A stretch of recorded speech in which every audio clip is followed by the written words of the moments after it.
নতুন নতুন আইন হচ্ছে, এই আইনে এখন কথাও বলা যাবে না। দেশের রাজনৈতিক অঙ্গনে নতুন করে আলোচনার জন্ম দিয়েছে মির্জা ফখরুল ইসলাম আলমগীরের রাজনীতি থেকে ধীরে ধীরে সরে দাঁড়ানোর ইঙ্গিত। সাম্প্রতিক একাধিক বক্তব্য আনুষ্ঠানিক আলোচনার সূত্র ধরে বিষয়টি এখন রাজনৈতিক মহলে ব্যাপকভাবে আলোচিত। দলীয় সূত্রে জানা যায়, তিনি ইতোমধ্যে ইঙ্গিত দিয়েছেন যে আগামী কাউন্সিলের পর দলীয় গুরুত্বপূর্ণ দায়িত্ব থেকে অব্যাহতি নিতে পারেন, যদিও এই বিষয়ে এখনো কোনো আনুষ্ঠানিক ঘোষণা আসেনি। এদিকে রাজনৈতিক অঙ্গনে নতুন মাত্রা যোগ করেছে একটি কথিত অডিও ক্লিপ, যা সামাজিক মাধ্যমে ছড়িয়ে পড়েছে। ক্লিপটির সত্যতা যাচাই করা সম্ভব হয়নি, তবে এতে একটি আবেগঘন কথোপকথনের দাবি করা হচ্ছে, যেখানে তারেক রহমানের সঙ্গে তার আলোচনা শোনা যায় বলে প্রচার করা হচ্ছে। অডিওতে শোনা যাচ্ছে বলে দাবি করা অংশে দলের ভবিষ্যৎ নেতৃত্ব এবং ব্যক্তিগত ক্লান্তি নিয়ে আলোচনা হয়েছে। কথোপকথনের এক পর্যায়ে একজন কণ্ঠকে বলতে শোনা যায়, এখন নিজের জন্য সময় নেওয়া দরকার। যদিও এই অডিওর সত্যতা নিয়ে সংশয় প্রকাশ করেছেন অনেকে, তবু এটি রাজনৈতিক মহলে কৌতূহল তৈরি করেছে। রাজনৈতিক বিশ্লেষকরা মনে করছেন, দীর্ঘদিনের সক্রিয় রাজনীতি, বিভিন্ন আন্দোলন, গ্রেফতার ও চাপের কারণে শীর্ষ নেতাদের মধ্যে ক্লান্তি তৈরি হওয়া অস্বাভাবিক নয়। একজন বিশ্লেষক বলেন, একজন নেতার উপর যখন দীর্ঘদিন ধরে রাজনৈতিক ও সাংগঠনিক চাপ থাকে, তখন ব্যক্তিগত সিদ্ধান্তে তার প্রভাব পড়তেই পারে। দলীয় নেতা কর্মীদের একটি অংশ মনে করছেন, নতুন নেতৃত্বের জন্য জায়গা তৈরি করার অংশ হিসেবেই এই সিদ্ধান্ত আসতে পারে। অন্যদিকে কেউ কেউ এটিকে ব্যক্তিগত কারণ ও স্বাস্থ্যগত বিষয়গুলোর সঙ্গে যুক্ত করছেন। তবে দলীয়ভাবে এখনো পর্যন্ত এ বিষয়ে স্পষ্ট কোনো অবস্থান জানানো হয়নি। সামাজিক মাধ্যমে ছড়িয়ে পড়া কথিত অডিওকে কেন্দ্র করে সবচেয়ে বেশি আলোচনা এসেছে আবেগঘন দিকটি। যদিও এটি নিশ্চিত নয়, তবু অনেকে এটিকে মানবিক মুহূর্ত হিসেবে দেখছেন। রাজনীতির কঠিন বাস্তবতার আড়ালে ব্যক্তিগত অনুভূতির বিষয়টি সামনে আসায় সাধারণ মানুষের মধ্যেও এ নিয়ে আগ্রহ তৈরি হয়েছে। এই পর্যন্ত মির্জা ফখরুল ইসলাম আলমগীর বা তারেক রহমান কেউই এ ধরনের কোনো অডিও বা আলোচনার সত্যতা নিশ্চিত করেননি। ফলে বিষয়টি এখনো গুজব ও অনুমানের মধ্যে সীমাবদ্ধ রয়েছে।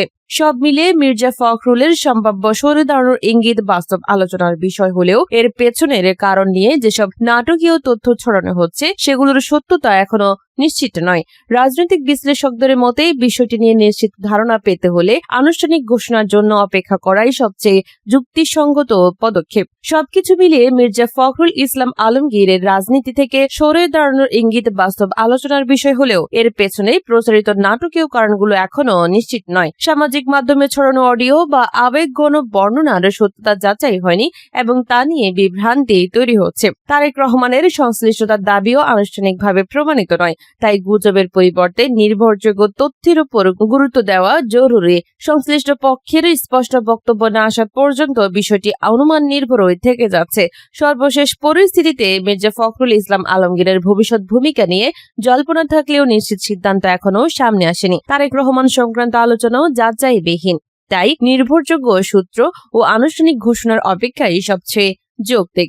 সার্বিকভাবে দেখা যায়, মির্জা ফখরুল ইসলাম আলমগীরের রাজনীতি থেকে সরে দাঁড়ানোর সম্ভাবনা একটি বাস্তব আলোচনার বিষয় হয়ে উঠেছে। তবে এর পেছনে যেসব আবেগঘন বা নাটকীয় কারণ তুলে ধরা হচ্ছে, সেগুলোর নির্ভরযোগ্যতা এখনো প্রমাণিত হয়নি। বিশেষ করে তারেক রহমানকে জড়িয়ে যে কথোপকথনের দাবি করা হচ্ছে, তা এখনো যাচাই সাপেক্ষ এবং আনুষ্ঠানিকভাবে নিশ্চিত নয়। রাজনৈতিক বিশ্লেষকদের মতে এ ধরনের পরিস্থিতিতে গুজব দ্রুত ছড়ালেও বাস্তব চিত্র জানতে ধৈর্য রাখা জরুরি। শেষ পর্যন্ত সংশ্লিষ্ট নেতাদের স্পষ্ট বক্তব্য বিষয়টির প্রকৃত অবস্থা নির্ধারণ করবে। দাউদকান্দিতে নিহত 7 জন দিনমজুর হেলপারে ছিলেন চালকের আসনে। জীবিকা তাগিদে ট্রাকে করে উত্তরবঙ্গ থেকে দক্ষিণবঙ্গে যাচ্ছিলেন একদল দিনমজুর, কিন্তু গন্তব্যে পৌঁছানোর আগেই নিভে যায় 7 প্রাণ। ওই ট্রাকের স্টিয়ারিং চালকের সহকারীরা হাতে ছিল বলে জানা গেছে। মঙ্গলবার ভোরে কুমিল্লার দাউদকান্দিতে ঢাকা চট্টগ্রাম মহাসড়কের হাসানপুর এলাকায় নিয়ন্ত্রণ হারিয়ে চাল বোঝাই একটি ট্রাক খাদে পড়ে নিহত হন দিনাজপুরের 7 জন দিনমজুর। আহত হয়ে হাসপাতালে ভর্তি রয়েছেন আরও 6 জন। ট্রাকের যাত্রী আহত জাহাঙ্গীরের ভাষ্য, মুন্সিগঞ্জের ভবেরচরের মেঘনা ব্রিজের টোল প্লাজায় এসে ড্রাইভার হেলপারকে ট্রাক চালাতে দেয়। তারপরই দাউদকান্দিতে এসে ট্রাকটি নিয়ন্ত্রণ হারায়। এই দুর্ঘটনায় নিহতরা হলেন দিনাজপুর জেলার নবাবগঞ্জ উপজেলার খালিপুর গ্রামের আজাদের ছেলে মোহাম্মদ আফজাল হোসেন বয়স ৩৫, আলো মিয়ার ছেলে সোহরাব হোসেন বয়স ৪০, ফজলুর রহমানের ছেলে সালেক বয়স ৪৫, একই জেলার বিরামপুর উপজেলার বাইঘর গ্রামের পলাশ মিয়ার ছেলে সুমন বয়স ২১, মজিরুল ইসলামের ছেলে আবু হোসেন বয়স ৩০, একই গ্রামের বাসিন্দা বিশু মিয়ার বয়স ৩৫ ও রকিবুল্লাহর ছেলে আব্দুর রশিদ বয়স ৫৫। দিনাজপুর থেকে চট্টগ্রামগামী চাল বোঝাই ট্রাকটি নিয়ন্ত্রণ হারিয়ে সড়কের নিচে পড়ে যায়। এই সময় ট্রাকের ওপর থাকা ১৩ জন নিচে চাপা পড়েন। এতে ঘটনাস্থলে ৭ জনের প্রাণ যায়। তারা সবাই কাজের সন্ধানে দিনাজপুর থেকে ট্রাকে থাকা চালের বস্তার উপর চেপে কুমিল্লা ও ফেনীর উদ্দেশ্যে যাচ্ছিলেন।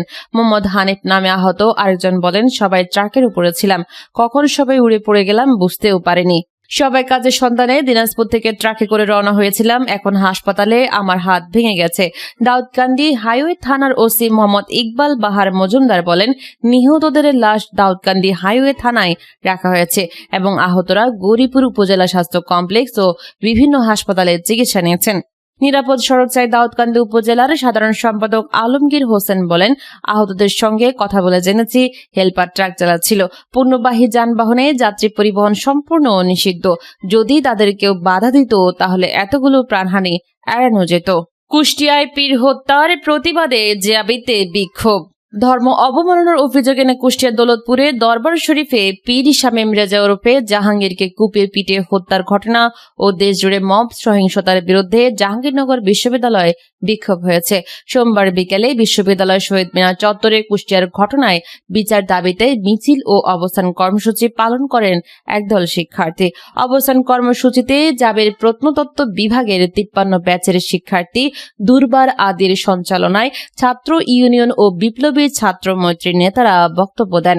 ছাত্র ইউনিয়ন জাবি সংসদের প্রচার সম্পাদক আনিকা তাবাসসুম ফারাবি বলেন, কুষ্টিয়ায় পীর শামীমের ওপর পুলিশের উপস্থিতিতে যে হামলা হয়েছে তা কোনোভাবেই মব হামলা নয়। এটি একটি পরিকল্পিত ও সংগঠিত হত্যাকাণ্ড। সাম্প্রতিক সময়ে এ ধরনের ঘটনা বারবার ঘটছে, যেখানে নির্দিষ্ট একটি গোষ্ঠী ভিন্ন মত বা ভিন্ন পরিচয়ের মানুষকে লক্ষ্য করে আক্রমণ করছে। শাহবাগ সহ বিভিন্ন স্থানে শুধু চেহারা বা পরিচয়ের ভিত্তিতে মানুষকে চিহ্নিত করে হামলার ঘটনাও ঘটেছে, যা দেশের সামাজিক নিরাপত্তা ও সহনশীলতার জন্য মারাত্মক হুমকি। তিনি আরো বলেন, একটি নির্বাচিত সরকার থাকা সত্ত্বেও এ ধরনের অব্যাহত সহিংসতা গণতন্ত্রের জন্য লজ্জাজনক। অপরাধীরা যেন কোনোভাবেই পার পেয়ে যেতে না পারে, সেজন্য সর্বোচ্চ প্রতিরোধ গড়ে তোলা হবে। কর্মসূচিতে ছাত্র ইউনিয়ন জাবি সংসদের সাধারণ সম্পাদক ফাইজান আহমেদ অর্ক, সাংগঠনিক সম্পাদক মাইশা মনি, বিপ্লবী ছাত্র মৈত্রী সংগঠক সোমা ডুমরি সহ নেতা কর্মীরা উপস্থিত ছিলেন। ধর্ম অবমাননার অভিযোগ তুলে শনিবার দুপুরে দৌলতপুরের ফিলিপনগর ইউনিয়নের দক্ষিণ পশ্চিম ফিলিপনগরে শামীম বাবার দরবার শরীফ নামে পরিচিত আস্তানায় শত শত লোক হামলা ভাঙচুর ও অগ্নিসংযোগ করে। এ সময় পিটিয়ে ও কুপিয়ে পীর শামীম রেজাকে হত্যা করা হয়। হামলায় তার ৩ ভক্ত মোহন আলী, জামিরুল ও জুবাইর গুরুতর আহত হন।